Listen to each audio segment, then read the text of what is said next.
वफ़ाक़ी हुकूमत पीटीआई जे लॉन्ग मार्च के सख्ती से रोकण जो फ़ैसिलो करे वरितो। वज़ीर आज़म शहबाज शरीफ़ चयो आहे त अहिड़ियूं हरकतूं मईशत के तबाह करण जे बराबर आहिनि। अहिड़नि धड़नि सां मईशत ख़राब ऐं दिहाड़ीदार मज़दूर मुतासिर थियनि था। वज़ीर आज़म शहबाज शरीफ़ जी सदारत हेठ वफ़ाक़ी काबीना जो इजलास थियो, जंहिं में मुआशी सूरतहाल समेत पीटीआई जे एलानिया लॉन्ग मार्च ऐं अमन अमान जी सूरतहाल ते गौर वीचार कयो वियो।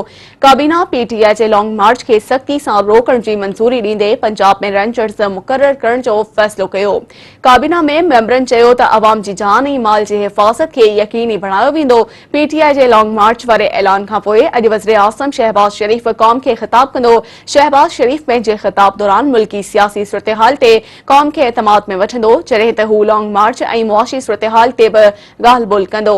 इजलास दौरान ॻाल्हाईंदे वज़ीर आज़म शहबाज शरीफ़ चयो आहे त अहिड़ियूं हरकतूं मईशत खे तबाह करण जे बराबर आहिनि। अहिड़नि धड़नि सां मईशत ख़राब ऐं दिहाड़ीदार मज़दूर मुतासिर थियनि था। इजलास में इहो फ़ैसिलो कयो वियो त रियासती रिट ते का बि सौदेबाज़ी न कई वेंदी, हर गैर क़ानूनी अमल खे रोकियो वेंदो ऐं अमन अमान खे बिगाड़ींदड़नि ख़िलाफ़ कार्रवाई कई वेंदी।